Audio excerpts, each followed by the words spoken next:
The last part of the lecture is control of air pollution. I only have a few stories to share, and they are going to be really quick. The first is the Clean Air Act.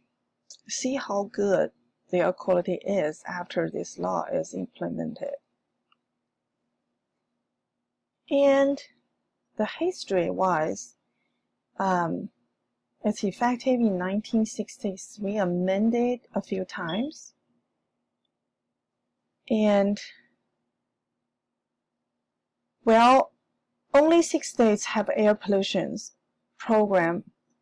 In 1960, all 50 states had air pollution programs by 1970 when EPA was established. So EPA is the agency that enforces the Clean Air Act. And they have a bunch of responsibilities. I just name a few here.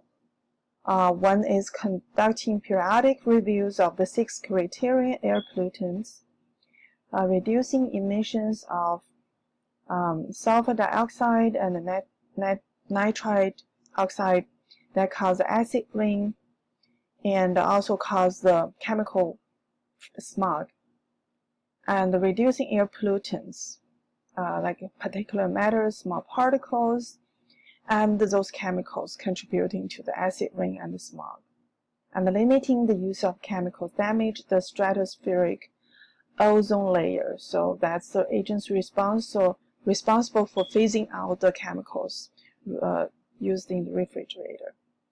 I like this graph so much. I show this to my students every semester, every year. And this is showing you the effectiveness of Clean Air Act on controlling of all those air pollutants. And you can see the lead is almost completely eliminated from 100% to 0. And if you look at, I'm going to finish this. This is carbon monoxide. These are the VOC, SONO. Those compounds contribute to acid rain and the smog. And even ozone. The PM10 and PM2.5, those particles are difficult to control. And we continuously working on that. And the ozone is greatly improved also, but mainly those air pollutants. And our textbook like to use this graph, and I personally prefer the previous one. But if you can compare these two, I think you have a better understanding. Here they do not use a percentage. They use a percentage above or below the standard here. The second thing I want to mention is the Energy Policy and the Conservation Act that empower the Department of Transportation to set minimum miles per gallon standard for cars and the vehicle. This is one good example how EPA control the emission from the cars.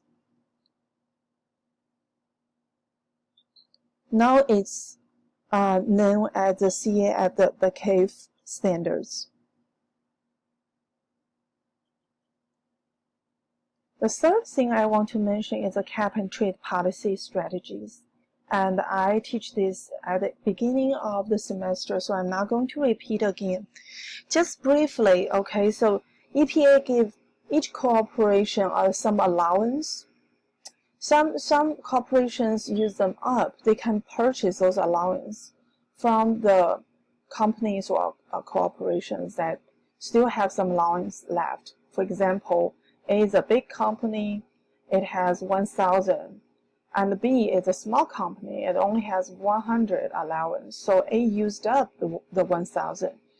And B only used 80 and has 20 left.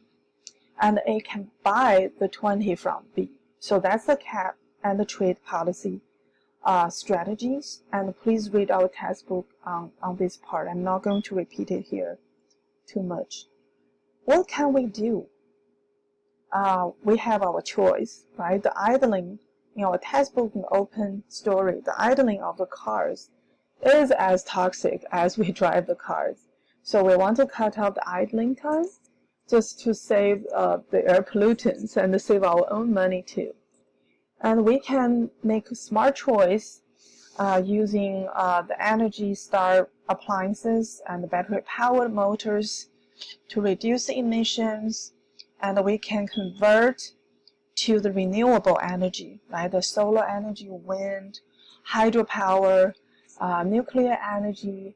So when we shift away from traditional fossil fuel energy industry, we save our planet a lot of headache.